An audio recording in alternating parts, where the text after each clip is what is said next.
Half a month before getting married, Chu Han Da's childhood friend was almost humiliated. That night, Chu Han Da told me he wanted to take her as his wife. Vu Yen has nothing. Without me, she cannot survive. He thought I would endure it, but I turned around and sought a villa in the suburbs from Chu Hành Dã. Getting married? Wear the wedding dress yourself. The wedding banquet is ready. Lien Vu Yen seems to have almost been humiliated. She was someone Chu Han Da brought back from Nguyệt Quan mountain, a childhood friend he raised in his home. Although the news was suppressed by Chu Han Da, I still heard some whispers. Rumors said, for unknown reasons, the two quarreled yesterday. Lien Vu Yen ran out of the mansion crying. When she returned, she was unconscious, wearing only Chu Han Da's cloak. When he carried her back, Chu Han Da was covered in blood, with a face full of grief and regret, exposing the pale wrists of the woman beneath the cloak, seemingly with nothing on. A maid, furious after hearing the news, told me.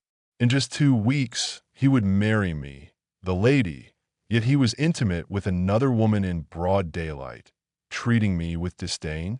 Of course not, because less than a few hours later, Chu Han Da came.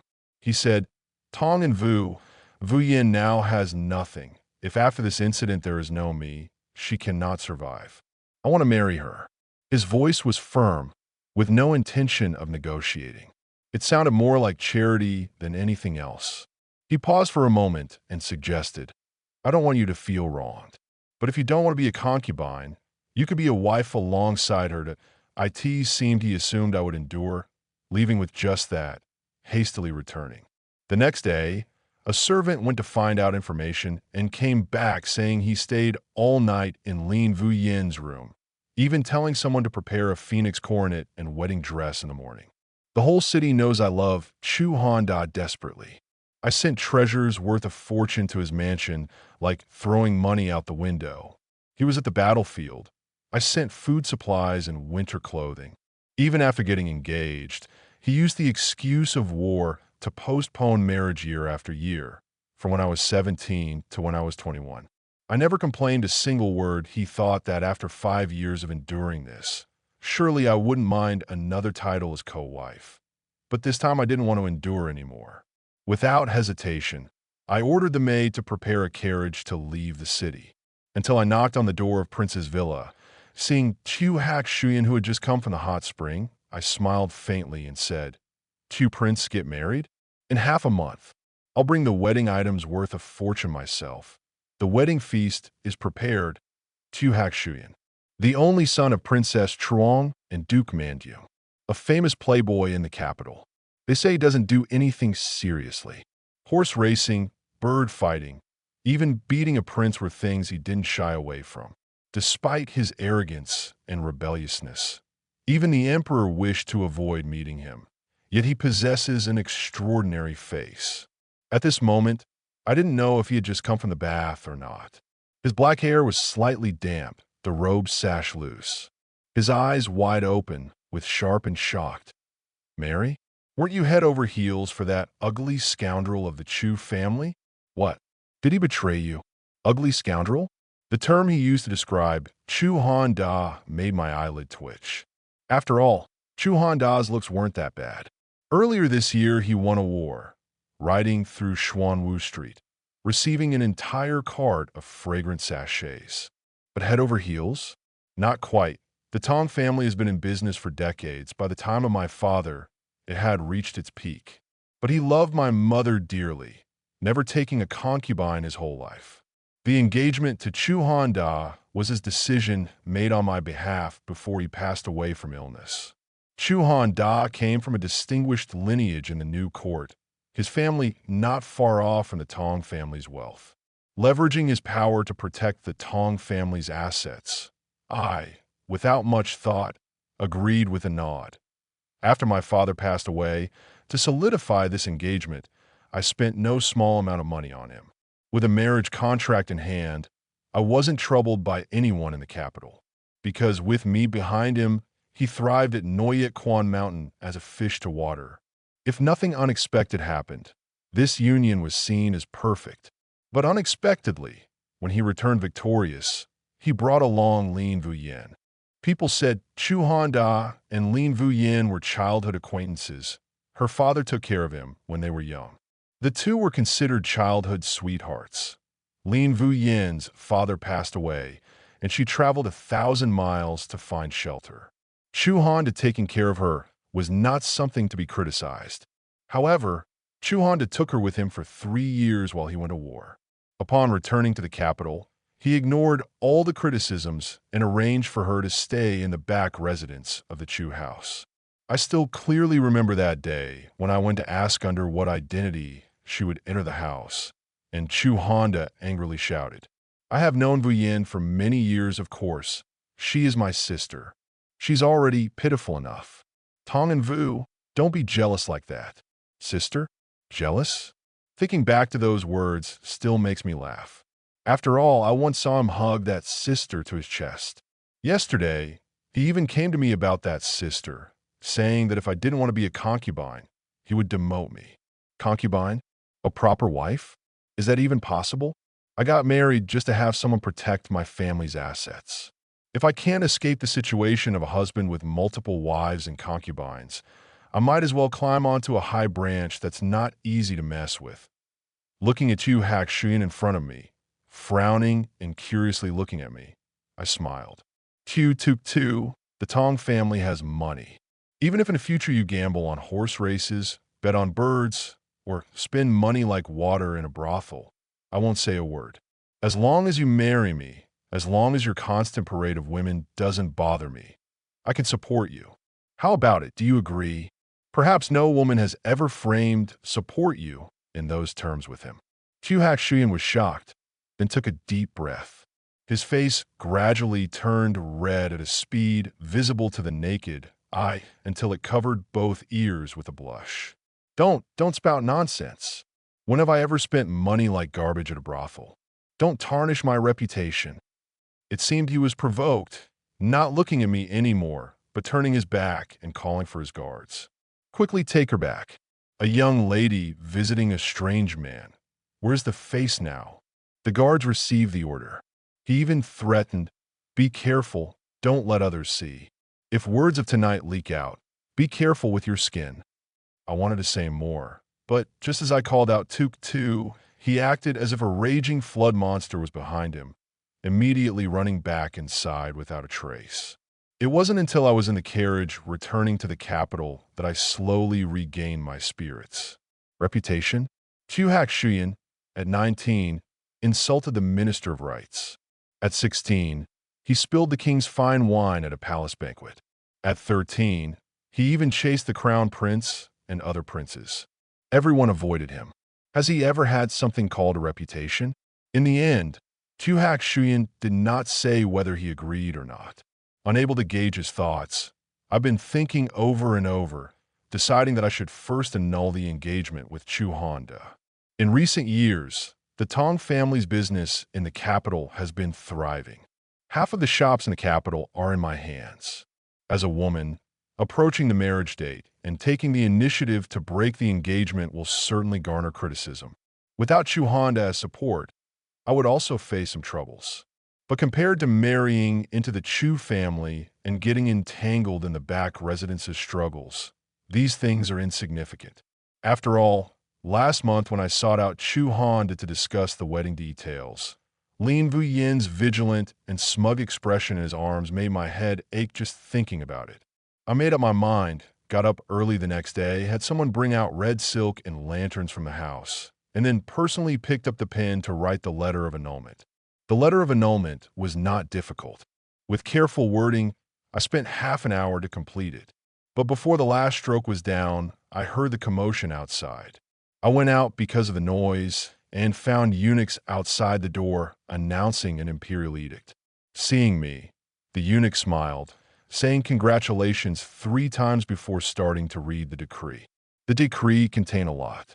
The general idea was that I was virtuous and talented, appointing me as the county lord of Bin, bestowing marriage to me and the heir Chu Hành Dã of the Min Duong Marquette, also gifting a pile of treasures, setting the date for us to marry 3 months later, on the 9th day of the 5th month.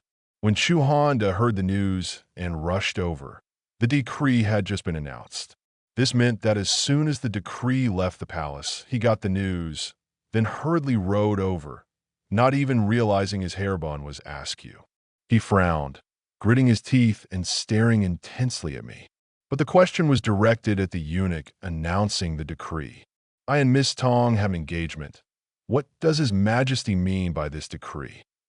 But the one who answered him was Chu Hak Xuyên, who was walking in from the door. "What does it mean?" "Of course, it means your character is lacking, and you are not worthy of Miss Tong." I didn't know when he came. The timing was astonishing. After entering, he didn't even glance at me. He just lifted his chin and looked down his nose at Chu Hành Dã. "You know you have an engagement, yet still maintain a woman in your residence. Some people keep mistresses without flaunting it like you. Half a month ago, the streets were buzzing. You want to marry that woman as your wife. Why?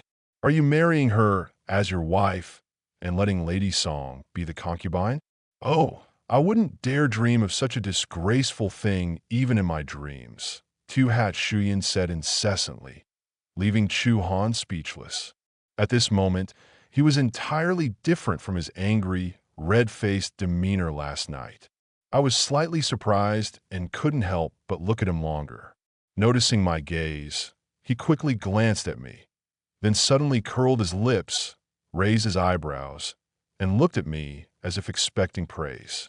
It was as if he was saying, "Look at me, am I not impressive?" Indeed, very impressive. Yesterday it was already late evening when he ordered someone to send me back.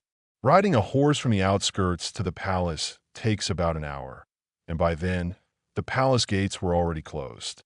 Today, the early court session started at the hour of the rabbit, 5 to 7 a.m. It was a mystery how he managed to obtain the imperial edict in such a short time. Perhaps noticing the silence between me and Chu Hak Xuyên, Chu Han's face turned green and then red.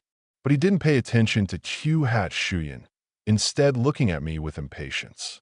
"Dong Gong Vu, my betrothal with you has been annulled. This arranged marriage cannot happen. Come, let's enter the palace to see the emperor." I held the imperial decree tightly, without moving.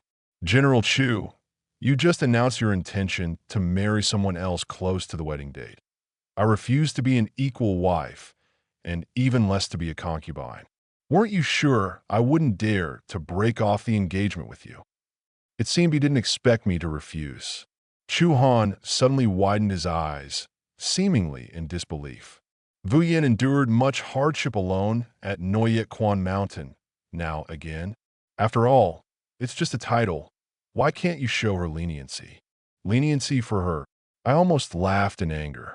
He's the one who's known her since childhood, not me. It's he who wants to marry his childhood sweetheart.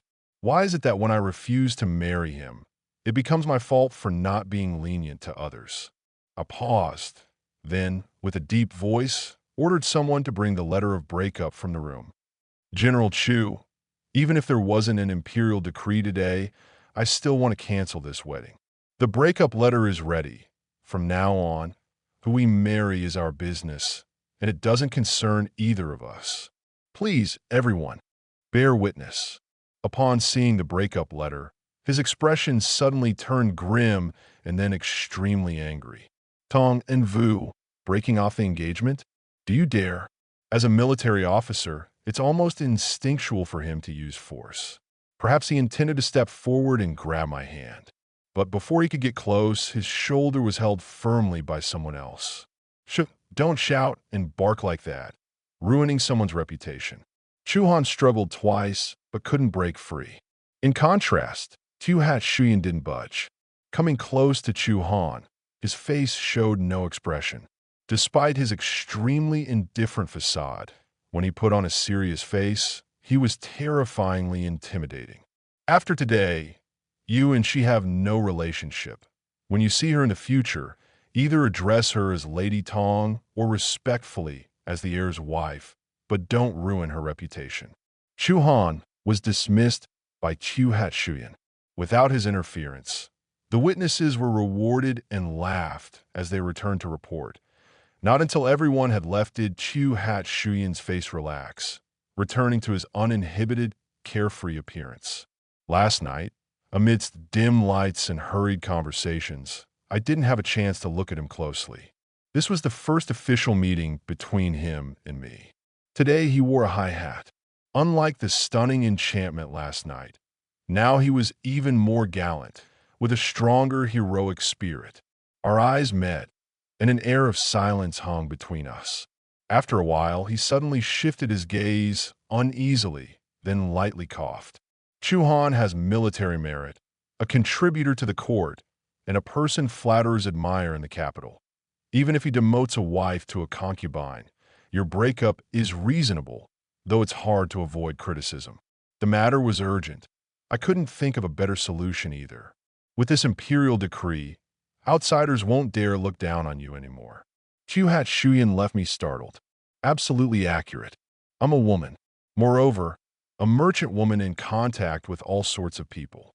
Although my engagement to Chu Han was a match of equal standing, now that he gained military merit, in others' eyes, I'm still seen as someone climbing up the social ladder. Without this imperial decree today, if I only decided to step back because he wanted to marry someone else, words like jealousy and pettiness would become inseparably attached to me, affecting my reputation. I never expected, with a sudden event from yesterday, Chu Hat-Shuyan would think so far ahead, a bit surprising. But wouldn't that mean the heir has to endure a lot of infamy, like coercing others and breaking off relationships? After all, to me, this engagement was merely a transaction. Such sacrifice wasn't necessary. Yet, Chu Hat-Shuyan didn't care. He took out his folding fan. Anyway, my reputation isn't good. You wanted to marry me this much, of course. I had to help finish it for you. For some reason, the word of thanks on my lips suddenly felt scorching that I guessed right. The capital, a place with a mix of fish and dragons, loves discussing confusing romantic affairs. In less than 2 days, the streets began to buzz. But no one mentioned me. They only concerned themselves with tales of Chu Han and me nearly completing our marriage. But then Chu Hat-Shuyan abruptly appeared, severing the tie. Even the emperor wasn't spared the scandal. It was heard that after leaving the Tong residence that day, Chu Han really went to the palace. He knelt before the emperor's presence for several hours, begging the emperor to retract the marriage decree, but the emperor didn't heed him, instead having him sent back. Rumors spread from the court to the streets that the son of heaven and Chu Hat-Shuyan exerted force and coercion, acting against morality and convention, chilling the hearts of officials. While Tu Ni, the maiden, gathered news, I was calculating the income and expenses of the Eastern wine shop with the house steward. She frowned, angrily saying, "I don't know what that General Chu is thinking anymore. Clearly, he wanted to marry someone else. Yet now he's pretending to be deeply in love, putting on airs for no reason, making people upset. Feeling nauseous, what is Chu Han to think? It's just that the imperial decree for a marriage and my act of breaking off the engagement made him lose face. No need to explain too much. I chose 2 not-so-bad taverns and sent the shop contracts to Chu Hat-Shuyan. Originally, I wanted to thank Chu Hat-Shuyan, and first I should fulfill some of my promises. But the contract I had someone send over was returned by the princess herself in less than 2 hours. The princess suddenly arrived, and I had no time to prepare. Watching her throw the property contract on the table with a thump, I was somewhat bewildered. However, it seemed she had no intention of beating around the bush. "What do you mean by sending a shop contract? I bore a son, not a daughter, and I do not require your dowry." She sat in the main seat, slightly raising her chin, her brow furrowed with a strong aura. I had never encountered this situation. Suddenly feeling hesitant, my breath tightened. I had heard rumors about this princess long ago. She is a full sister by the same mother as the current emperor. It was said that back when the predecessor was still in power, her mother's status as a palace maid didn't allow her to be favored. To help solidify her mother's position, and for the then prince, the current emperor, To be regarded by the predecessor, she disguised herself as a man and joined the army. One person led a team of 500 into the Tae-in-hung military camp at night to take the enemy general's head, earning a reputation in one battle. It was said she had a fierce nature and even dared to slap the emperor. Back when the emperor ascended to the throne, there was a palace coup. She defended the palace gates, slaughtered rebel troops, and used her body to shield arrows to help stabilize the situation for the emperor. To the extent that mentioning this princess makes everyone silent. To this day, no one in court dares to provoke her. I chose Chu Hành Dã partly because of this. Listening to the princess, I lowered my eyes to think. After a while, I carefully spoke. Your Highness, these are gifts and a gesture of gratitude to the young master. The princess, who had experienced palace coups, understood everything with just one sentence. A gesture of gratitude? Do you mean that the marriage between you and my son is just a transaction? After she finished speaking, her expression turned solemn. My heart tightened. I was about to explain, but hadn't even opened my mouth yet when a commotion erupted outside the door.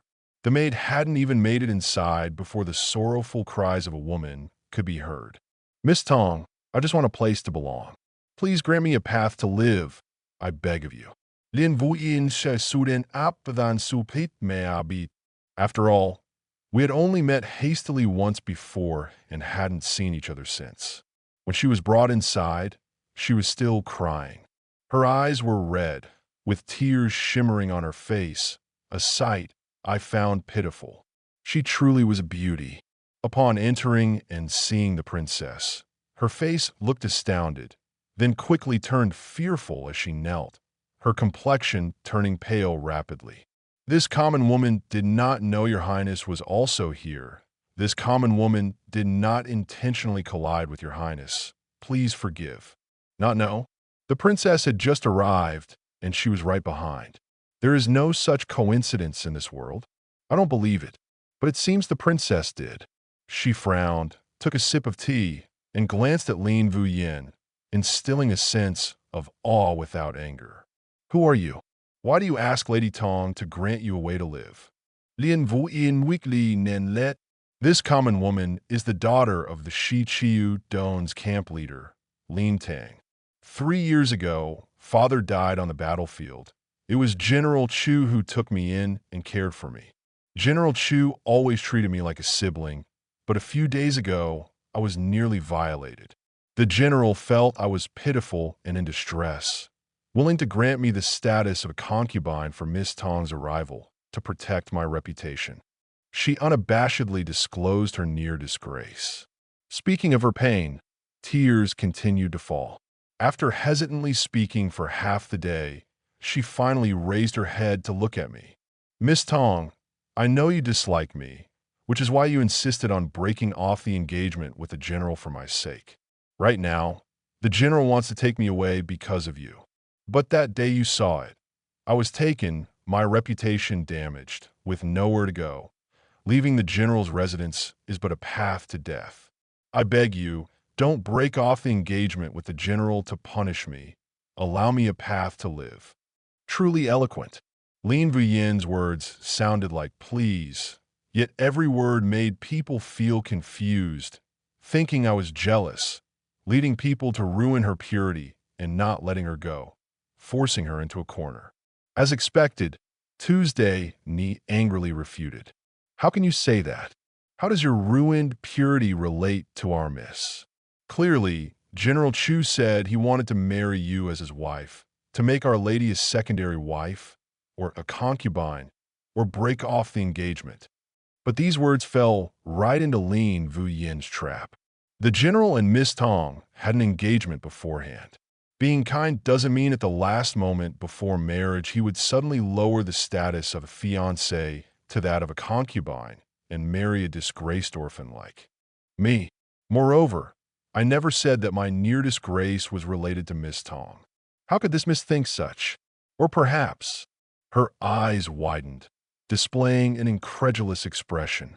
Her gaze darted between me and the maid, almost writing the words "so this is how it is" on her face. Clearly, she came for me today. She purposely chose the moment the princess came, crying and spilling before a future mother-in-law. As long as I misspoke, using a wrong word could solidify my place as a jealous villain, thus losing this marriage. I found it slightly amusing, chuckling softly. Surprisingly, the princess wasn't angry, merely raising her eyebrows with interest at me. "Oh, Tong family girl, is this matter like what this lady said?"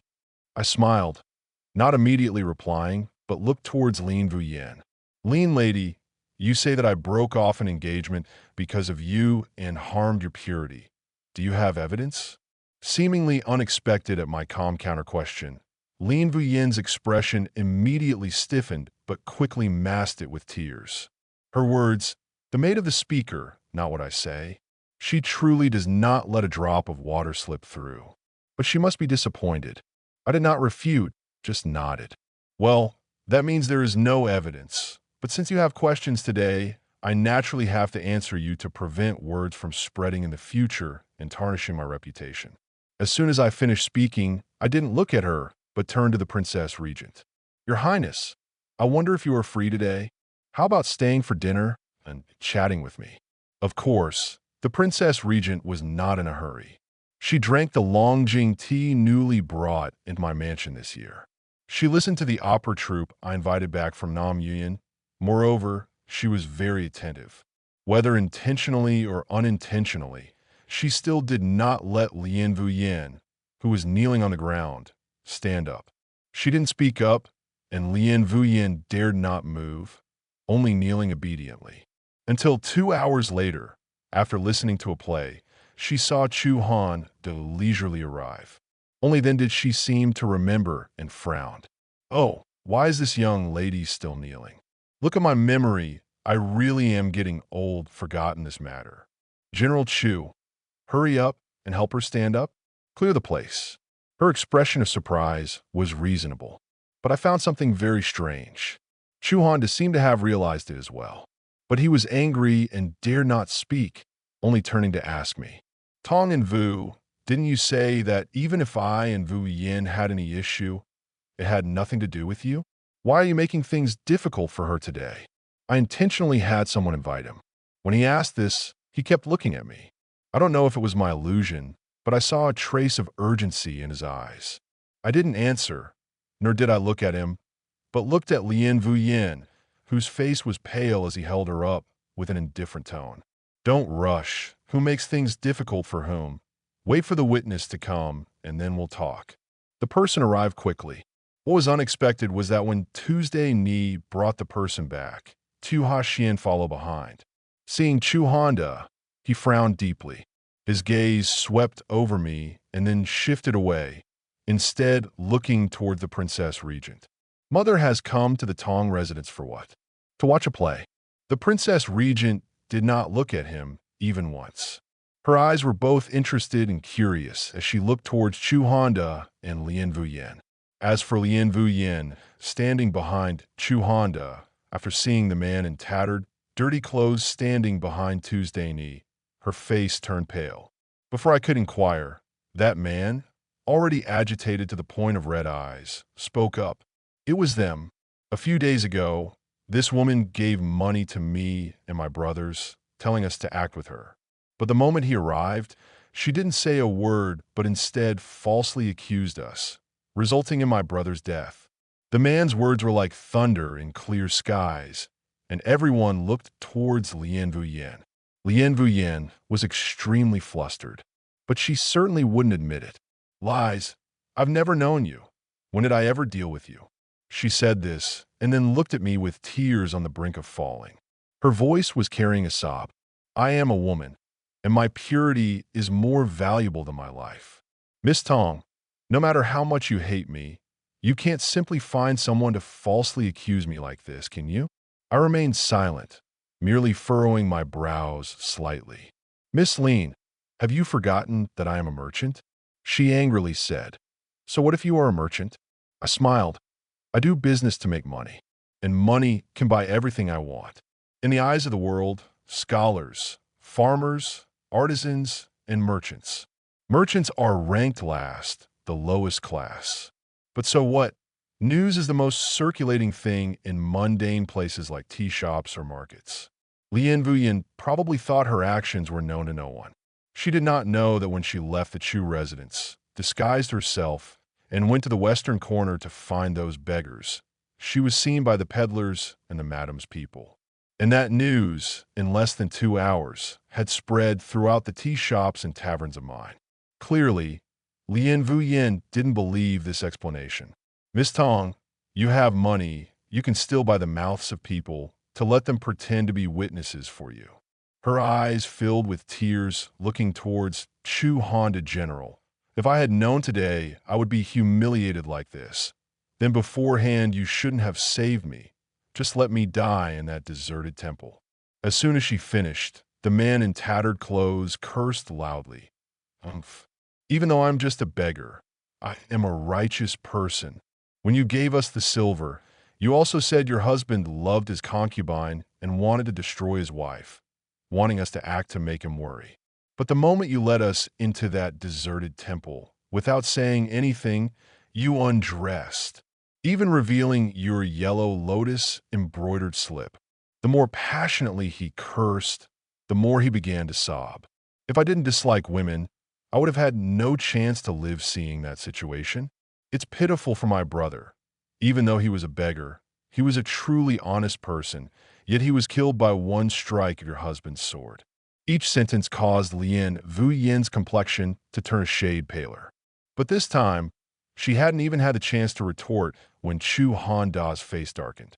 Because no one knew better than him what type of slip Lien Vu Yen wore that day. Chu Han Da's complexion was extremely ugly, and Lien Vu Yen saw this. She tugged on Chu Han Da's sleeve, panic-stricken and bewildered. General, you have to believe me, but Chu Han no longer comforted her. He clenched his teeth in silence for a long while, then looked up at the Princess Regent sitting in the main seat. Your Highness, this is a private matter within my household. I assure you I'll investigate thoroughly once I return, and I apologize for disturbing your Highness today. He wanted to take Lien Vu Yen away, but I intentionally had someone invite him over not to let him freely take her back. After all, I and Lien Vu Yen have no grudge against one another. If it weren't for Chu Handa's intention, I can't imagine why she would cause such a commotion at my residence. Wait a minute, I shouted loudly to stop them. The people in the residence heard and immediately blocked their way. I didn't look at Chu Honda with a stern face, but turned and looked at the Princess Regent. Your Highness, the one just said his sworn brother was an innocent commoner. Is it punishable for a government official to kill an innocent commoner without cause? The Princess Regent gave a faint smile and said nothing. The one to answer me was Chu Hak Xuyên standing beside. A contemporary official killing an innocent commoner without cause, according to the law, will be demoted, exiled for 1,000 miles. Chu Hanya heard that, and his breathing seemed to stop. His gaze towards me and Tiêu Hạc Xuyên turned fierce. He clenched his teeth and said, Song and Vu, must you always be so aggressive? Aggressive? I found it somewhat amusing. General Chu, that day you said that Miss Lien was in trouble, and you didn't want her to suffer, wanting to marry her as your wife, but I was unwilling to be a concubine or a minor wife. I just didn't want to be a minor wife or concubine, but somehow it turns into aggression in your mouths. After speaking, I couldn't help but laugh mockingly. Furthermore, Miss Lien came to my house today, crying and complaining with such a big scene. I don't believe you're unaware. What now? Seeing the chief princess has arrived, you can't wait, come all the way here to slander me, wanting to see me get rejected for marriage? Perhaps I hit the mark with my words. His complexion turned green then red. Chu Hanya still tried to explain.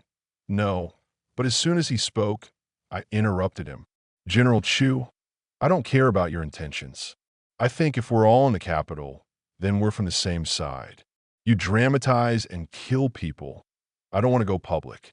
But unexpectedly, I didn't seek trouble. Trouble came to find me. My Song family does business, though we say we have a good heart to help others.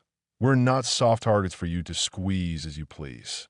Chu Hanya wanted to say something else, but this time the chief princess did not give him a chance to speak. All right, this matter is complicated and involves people's lives.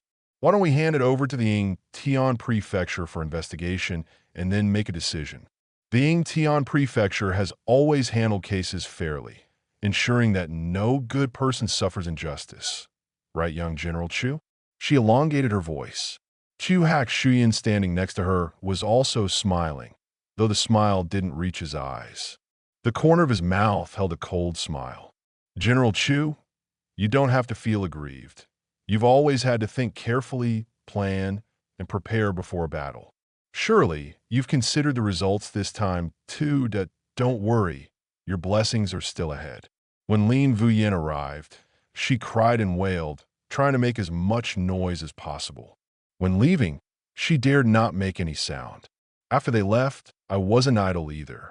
I instructed Tuesday Ni to take the beggar witness to Ying Tian Prefecture and then bowed to the chief princess and Chu Xuyuan. The unforeseen event today was laughed at by the princess and the heir. If the princess and the heir are dissatisfied, this marriage can be reconsidered. The royal family values face the most. The newlywed hasn't entered the door yet and has already caused a noisy ordeal in front of the mother-in-law. Even if I'm right today, in the future, it's hard to avoid criticism.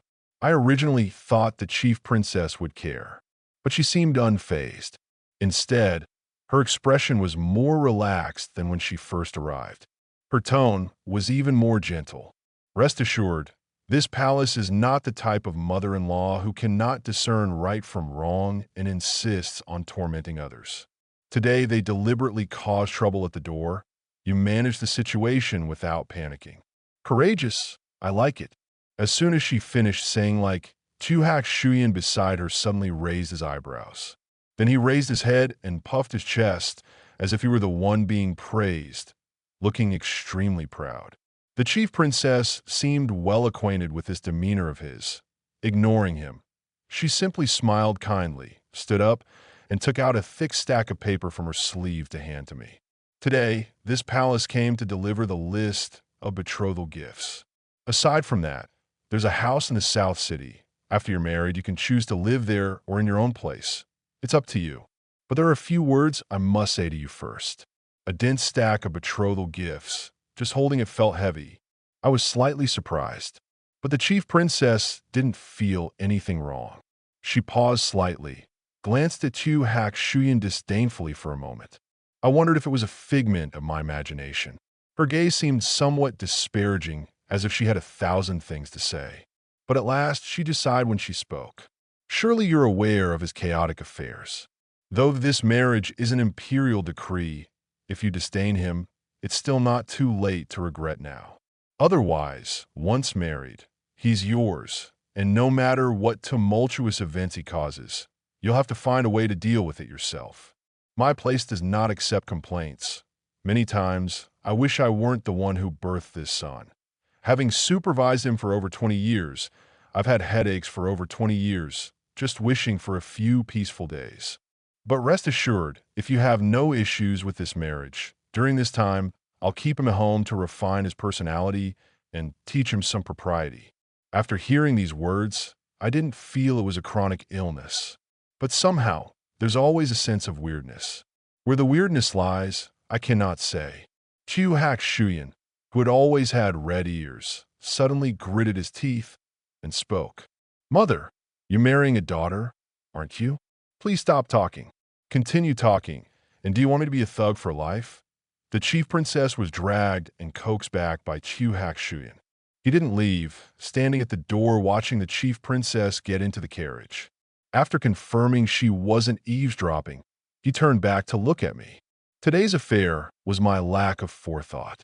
Rest assured, I won't let this happen again. As he said these words, his eyes flickered with a harshness that sent chills, briefly making me think it was an illusion. I then thought that he was promising not to be like Chu Hanya, not letting those beautiful girls cause a stir in front of me, and quickly shook my head.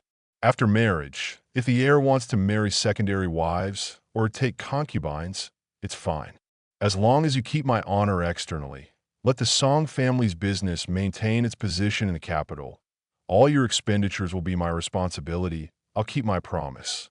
I hurriedly explained, but he seemed to be irritated by this statement.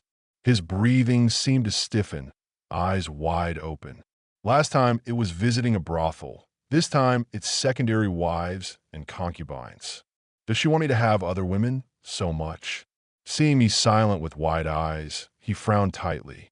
No idea what he's thinking, he snorted coldly, glared at me, and flicked his sleeve to leave.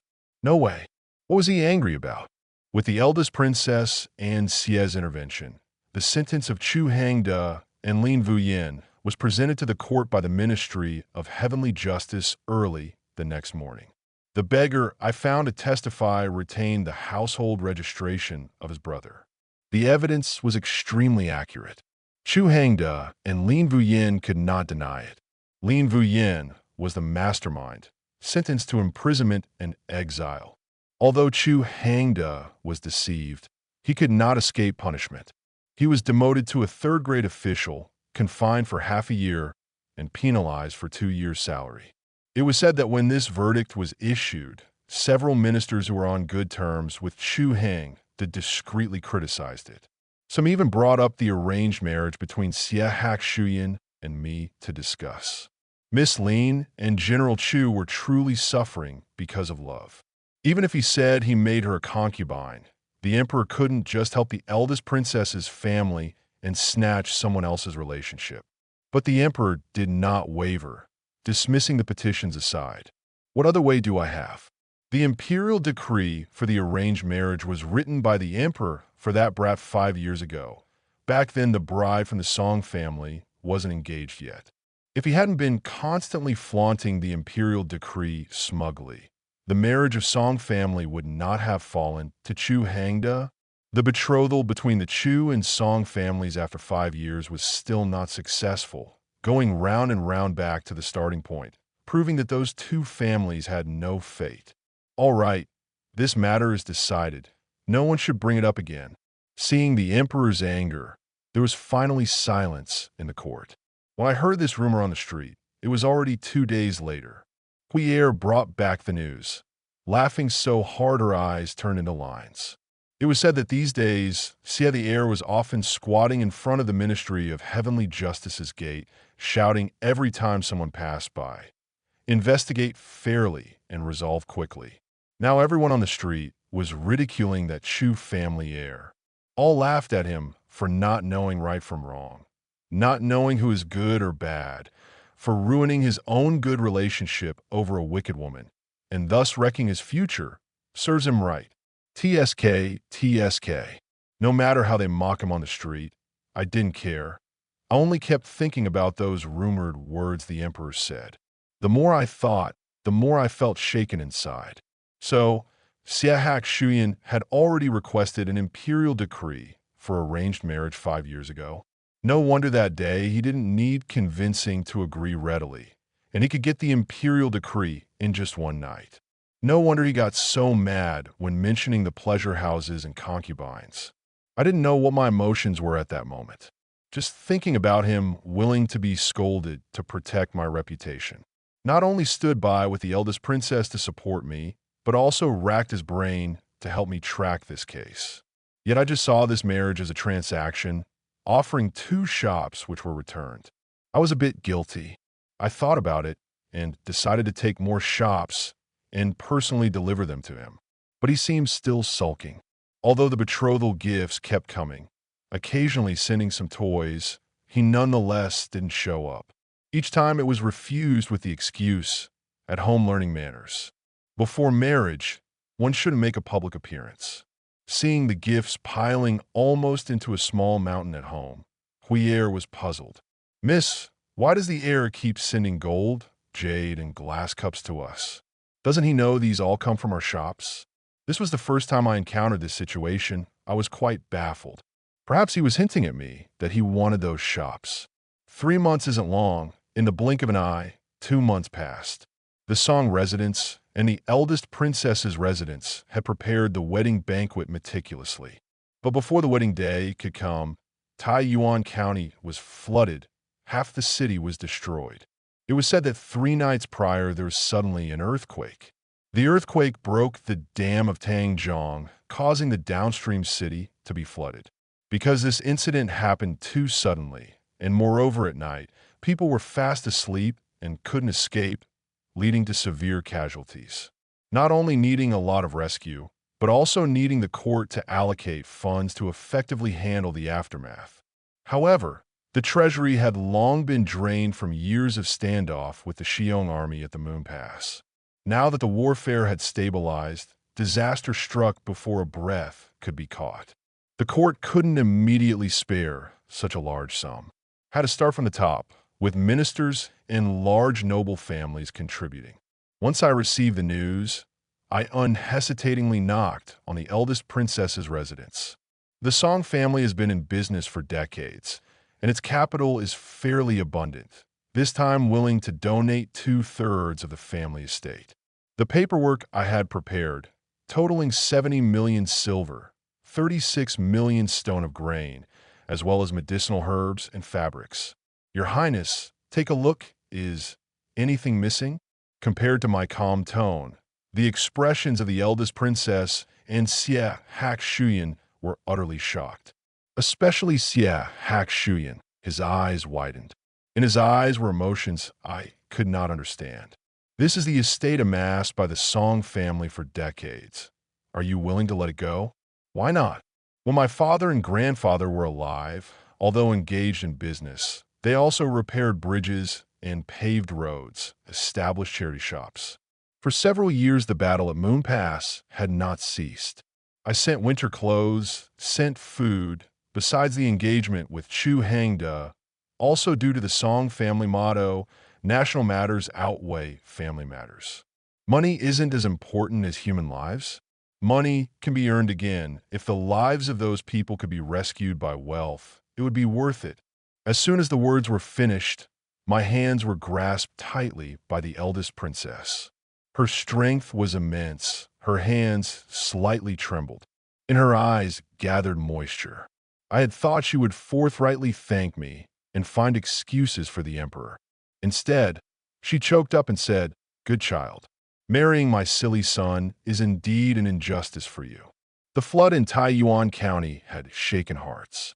After discussing with the eldest princess and Xie Hak Shuyan, we unanimously decided to postpone the wedding banquet. From the capital to Taiyuan, you had to pass through Dinte, where there were plenty of bandits. The eldest princess was uneasy, volunteered to go, deciding to personally lead troops for a campaign.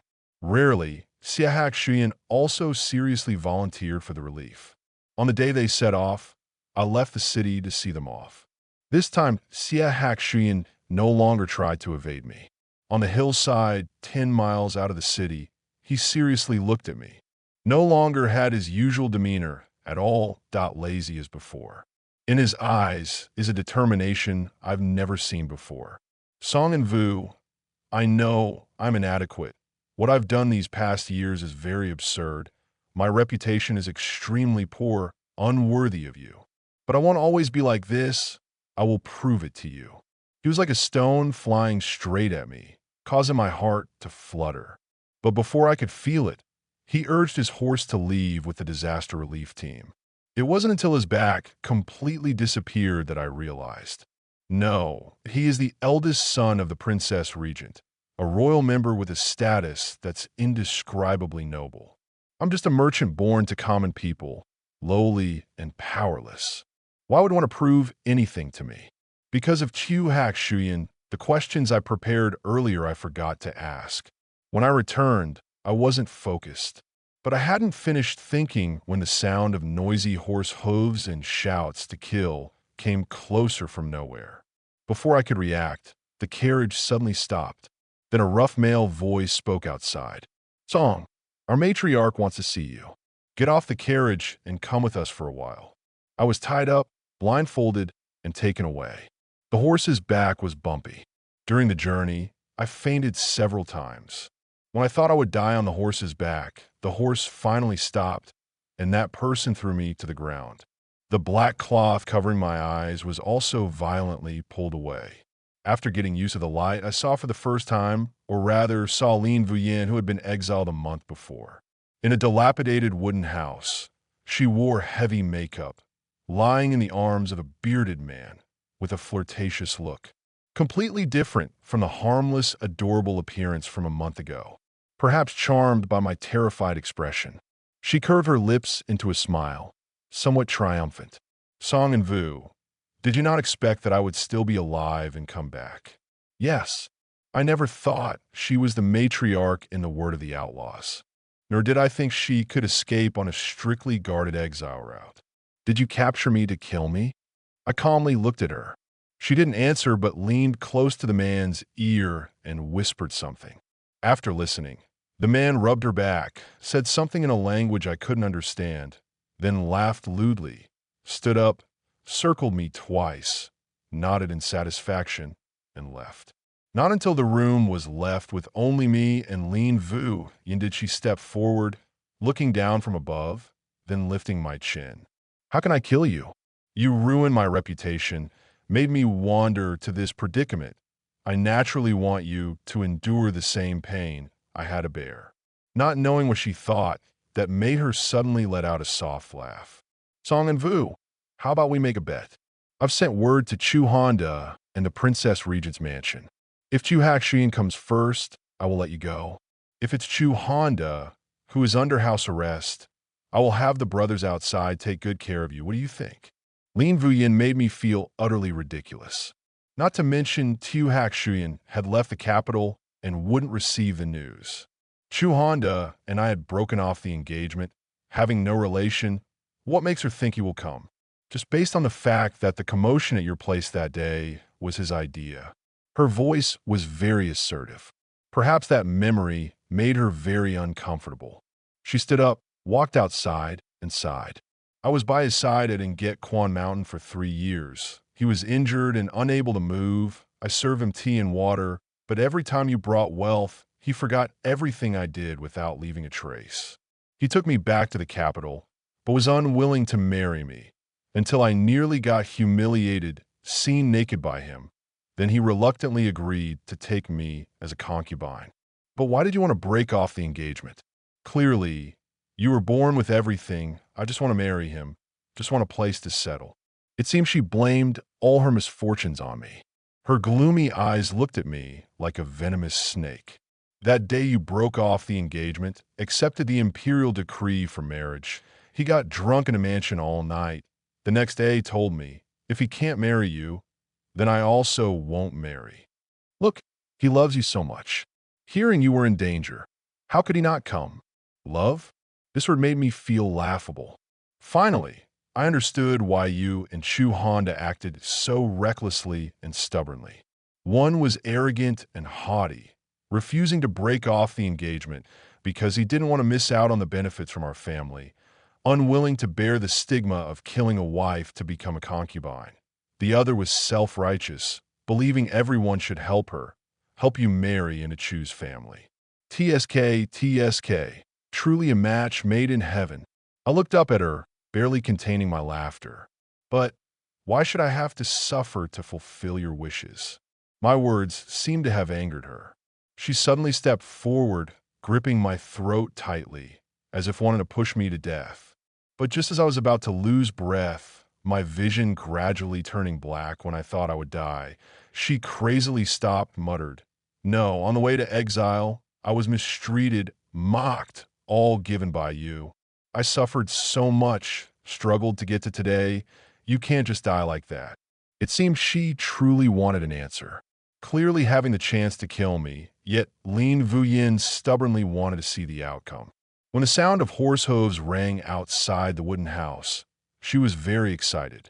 She roughly dragged me up, dagger pressed against my neck.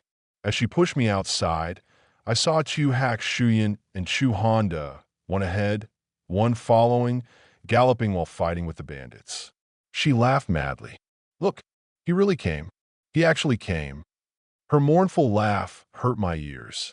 I didn't look at Chu Hành Dã, only focused on Chu Hạc Xuyên, his fierce gaze, holding a sword stabbing through a bandaged shoulder. Blood spurted out, staining his clothes. I've never seen this side of him before. At this moment, he looked like a demon from hell. I felt no fear at all. On the contrary, I found his face, splattered with fresh blood, strangely alluring. Through the crowd, he looked up. The moment he met eyes with, "Why are you here?" Bowie so pulled out the marriage certificate from his chest that I thought he had torn up long ago, took a step forward. "Is she about to get married? Then what is this, and what am I?" I couldn't help but laugh. "You used to say that I was lowly and unworthy of you, that you couldn't marry me. So why do you want to come back now?" "Bowie, so you once said I shouldn't regret. Now I don't, but do you regret it?" Bowie so stared at me, and when I thought he wouldn't say anything more, he quietly spoke. "Yes, I regret it. And Tuesday, we have been betrothed since we were young. You should be my wife. How can you marry someone else?" The emperor personally bestowed the marriage. If you want to ask about this, you should ask him, "Do you want me to defy the emperor's decree?" "All right." I waved my hand impatiently. "I want to sleep. You go quickly." Bowie so grabbed my hand. "And Tuesday, let's run away to a place where no one knows us. Even if the emperor has bestowed the marriage, I will take you away." The strength of a drunkard is truly surprising. The pain made me take a sharp breath. "Go? Don't you need your career anymore?" "No need," he anxiously said. "No need anymore. I will not be an official anymore. We will go to Jiangnan, to the place you love. We will live together, have children. We will—" I never thought Bowie so could say such things. His career was everything to him, yet now he wants to elope with me, abandoning everything. Before he could finish, I slapped him across the face. "You're crazy. Bowie, so when I was miserable, you pushed me to the abyss, and now, when I'm better off, you want to take me away. Can't you stand that I'm doing better? When you were near death, I sold myself to save you. When you took exams, I performed to earn money to support you. I owe you nothing. I will not go with you." I coldly said, "I already told you. The road is wide. You and I each have our own paths. From the day you said you wouldn't marry me, our fate ended." Bowie so touched his face in a daze. Long after, a tear appeared in his eyes. But in Tuesday, his voice trembled. "What should I do now?" I turned my back to him. Behind me, there was silence for a long time, and when I turned back, Bowie so had already left. In the yard, the early spring peach blossoms were in full bloom, dropping gently under the moonlight. I suddenly remembered when he used to climb over my wall as a child. It was spring, and peach blossoms were covering the ground. He said to me, "Hey, and Tuesday, your family had betrothed you to me. Did you know?" I vaguely asked, "What is betrothal?" He laughed. "It means becoming husband and wife. We will be together forever." "Kong Tin, your heart is not yet still." The abbot shook his head at the young monk kneeling on the ground. Bowie so lowered his head and quietly said, "I know." After leaving Luke and Tuesday's house that day, he resigned and went up to a mountain to become a monk. Half a lifetime striving for officialdom, even selling his conscience to achieve it, now suddenly meaningless. Years of hard struggles amounted to nothing. He gave himself the Dharma name Kong Tin, hoping his heart would become still, yet his heart seemed unable to be peaceful. The abbot left. In the distance, the sound of gongs and drums seemed to resound. He paused to ask the monk next to him, "Why are there sounds of gongs and drums?" The monk listened for a while. "Isn't today when Supervisor Veen was to wed Princess Baonin?" The monk laughed. "The mountain is so far. How could we hear it?" "Maybe you heard wrong." "Misheard?"